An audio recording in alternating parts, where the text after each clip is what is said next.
corporate sector rate. He has been associated with ICRA for over 2 decades. He is responsible for ratings in the corporate and infrastructure sector, specializing in power, telecom, cement, sugar, and engineering sector. He is also responsible for carrying out the integrated ratings of state-owned DISCOMs on behalf of the Ministry of Power and PFC and RE. He is also part of CII National Committee on Renewable Energy. Today, Mr. Sabyasachi will talk about the state of DISCOMs, finance and outlook. So delegates, let's welcome Mr. Sabyasachi Majumdar. We'll basically look at the performance of state DISCOMs. Then we'll be looking at progress in issuance of tariff orders for FY 2023. Then we'll be looking at what could be the revamped DISCOM scheme, how it could benefit the sector. That is the way I've structured my presentation. So let's look first at the performance of state distribution utilities. And basically what we notice is that the operating efficiencies mainly measured by parameters such as AT&C losses, they are modest across most states, and debt and payables to power generating companies are on the rise. So basically the DISCOM distribution losses continue to remain higher than approved levels. So for this, as you can see, we have looked at what are the approved AT&C losses and what are the actuals. And as you can see, by and large for most states, the actual levels are much higher than the approved levels. And what it means is State Electricity Regulatory Commission basically fixes your tariffs on the basis of the normative AT&C losses. And it means that if your actual AT&C losses are higher, whatever revenue losses that happen go entirely into your balance sheet as losses. So that is the fundamental reason for losses of most utilities. And some of the losses and some of the states which are particularly high losses are DISCOMs in the states of Bihar, Chhattisgarh, Haryana, Madhya Pradesh, Odisha, Rajasthan, Uttar Pradesh and West Bengal. And generally they remain between 70 to 25%.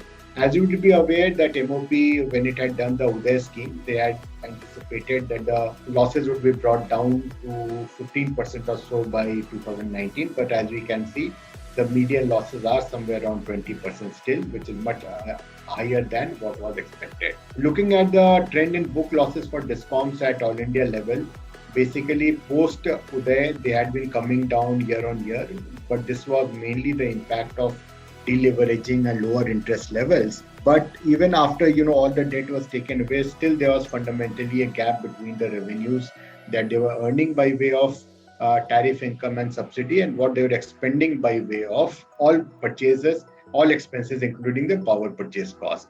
So we believe that the actual losses, book losses, excluding whatever grants, additional grants that they may have received from the state government, would be somewhere in the range of about 60,000 crores over the past 3 to 4 years. And some of the states which are particularly heavy losses include states like Tamil Nadu, Uttar Pradesh, Telangana, Madhya Pradesh, etc. And basically the key driver of them are the continuing operating efficiency, along with the fact that in certain states, inadequate tariff hikes have been approved by the regulator, which have resulted in large book losses. Subsidy dependence also remains high. The actual subsidy payout, we estimate it to be around 1,40,000 crores, and they account for almost 20% of the total income of these DISCOMs. And in fact, in certain states like Bihar, the subsidies could be almost like 50% of the total revenue.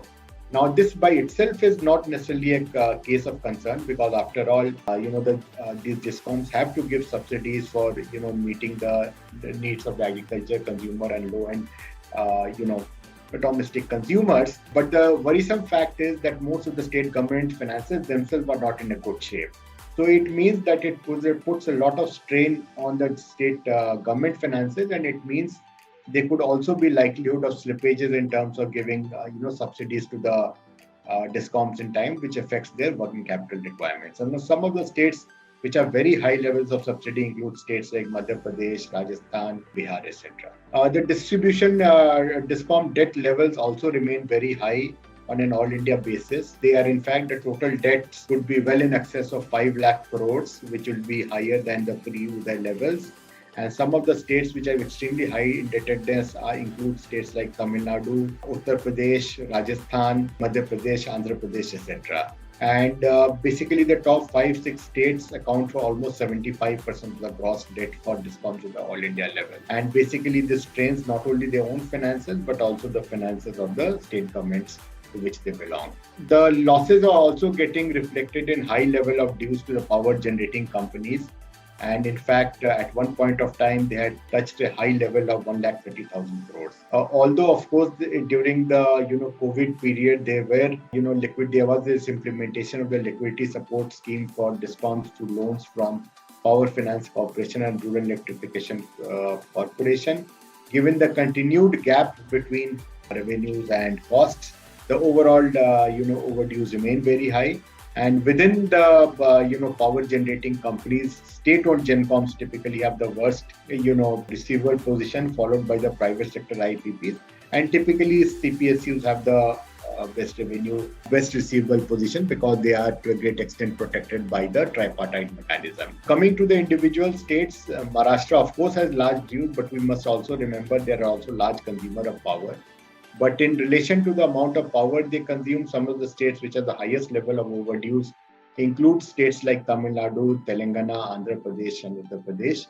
And some of the states, the average payable days could be as high as 1 year or even more than that. So basically, recently the government has come out with a proposal of monthly liquidation of DISCOM dues to ease the pressure on GenCos, along with providing some kind of time to DISCOMs to manage their payables. So basically what they are saying is that, all these dues need to be, cleared over a 48-month period. And basically government also says that if you are going to opt for it, you get a one-time relaxation to DISCOMs, wherein the amount outstanding, including principal and late payments or charge, will be repaid by 48 months, and there will also be concessions on the late payment surcharge. However, if there are any delays in payment of installment in DISCOMs, it will attract LPS on the entire outstanding dues at a base rate for first month of default. Hopefully, and the rules also stipulate maintaining unconditional, irrevocable, and adequate payment security mechanism by DISCOMs, filling which the GenCos can regulate power supply to DISCOMs and sell electricity to third parties on power exchanges. But having said that, given the fundamental position of the DISCOMs, it remains to be seen whether they will be able to cope with it or not. The financial flexibility of DISCOMs is also getting impacted by the fact that they are going to be implementation of additional prudential norms of working capital lending. Basically, it says that there has to be timely filing and issuance of tariff orders, timely availability of audited accounts, and no outstanding dues from the state government departments. Then only additional working capital lending can be done by the bankers. And very clearly, if you see this payment mechanism, this liquidation of dues and this kind of working capital norms which have been put in place, clearly it is an attempt by the Ministry of Power to ensure that there is a financial discipline on part of the DISCOMs. But having said that, the success of the implementation of this remains to be seen. Now we'll come to the next section where we'll look at the progress in issuance of tariff orders for FY 2023. Higher median hikes have been approved for FY 2023 over 2022 and 2021.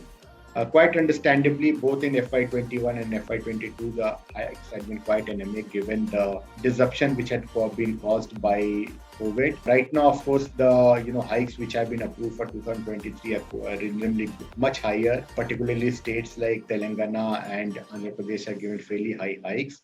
However, in spite of these tariff hikes, the fact is that the actual approved tariff hikes have been quite moderate. The overall hikes which was approved by tariff, by SCRCs has been about 2.2% as against a proposed hike of 8.2% by the DISCOM themselves. And coming to the, issuances of tariff orders and tariff petitions, while 24 out of 29 states had filed tariff petition for 2023, only 18 states have witnessed tariff orders coming from their respective SCRCs. And the worrisome matter is that some major states which have large dues, such as Rajasthan, West Bengal, Tamil Nadu, and Uttar Pradesh, remain among the states which have yet to issue the tariff orders. For 2023, we are also expecting cost shocks in the form of higher power purchase costs for DISCOMs owing to higher coal imports. Because of the tight supply-demand situation and load shedding, the government has put into place certain directives which require the generating companies to source more imported coal in case there's a shortage of their own coal.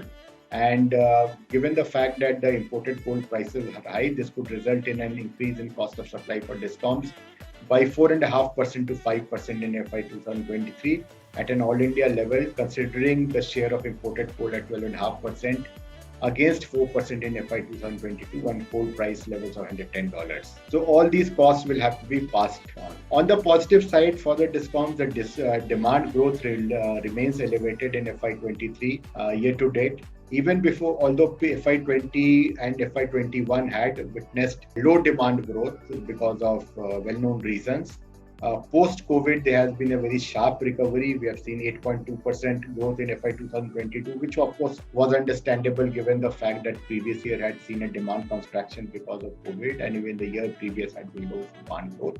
But what is heartening is that even for the current year, we are looking at about 7% demand growth, although to some extent it has also been caused by the severe heat wave which has experienced by northern part of India.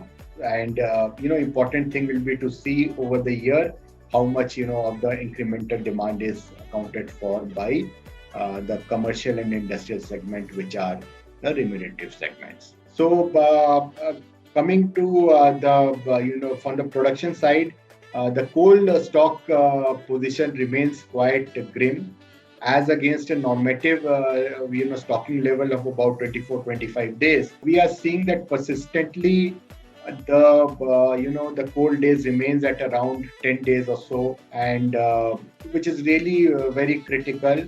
And the total number of capacity having critical and supercritical stocks amounted to almost 100 gigawatts as on May 31, 2022.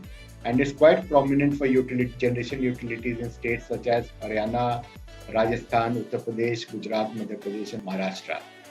In this, viewed against this backdrop, the MOP has directed the domestic coal-based units to import and blend coal to the extent of 10% of requirement so as to improve the coal stock position. So basically, they issued a directive to run all imported coal-based plants under a fuel pass-through arrangement to meet the growing demand. And this will basically enable us to, meet the supply-demand mismatch, but at the same time, it would result in higher cost to the DISCOMs. Now, cost-reflective tariffs remains critical for DISCOMs given the losses over the years and rising cost of supply. Power purchase costs account for almost 80% of the total costs, and the cash gap between for every unit of power they procure is as high as 60 to 70 paisa, which means an annual loss of above 60 to 70,000 crore rupees. So under this background, reforms in the distribution segment will be quite critical. The reforms based on results linked revamped distribution sector scheme has been put into place. And basically the idea is that you have to reduce the AT&C loss to 12 to 15% by FY 2025. And the gap between the cost of supply and tariffs has to be zero. As part of that, the scheme also, proposes a capital outlay of 3 lakh crores, out of which 32% of the scheme outlay will be provided as grants by the state governments. On the salient features of the scheme, the financial outlay, there is a total outlay is going to be 3 lakh crores, and part of this will be provided by the central government. And basically, the distribution infrastructure and metering related works have to be completed. There also will be training and capacity building and other enabling and support activities. And the idea is to reduce the AT&C losses to 12 to 15% at a pan-India level. And it will cover basically all the DISCOMs and power departments of the state and union territories. Proposals worth 1,60,000 crores have already been approved under the revamped distribution sector scheme. On the negative side, the overall progress in smart meter, which is very critical for loss reduction, remains quite slow. As we can see, there are very few states which have crossed 80% in terms of the coverage, and the overall coverage is less than 50% on an all-India basis. The distribution sector reforms remains key to turn around the DISCOM finances. Basically, we need effective implementation of CAPEX initiatives. There have to be regular tariff hikes. DISCOMs need to make use of solar power for supply to agriculture feeders to improve efficiency and lower subsidy dependence. And overall, given the history of slow progress in achieving operational efficiencies, delicensing and privatization may be a very important part of the component in turning around the power distribution segment. With that note, I end the presentation. Thank you very much, and I hand over the stage to the moderator.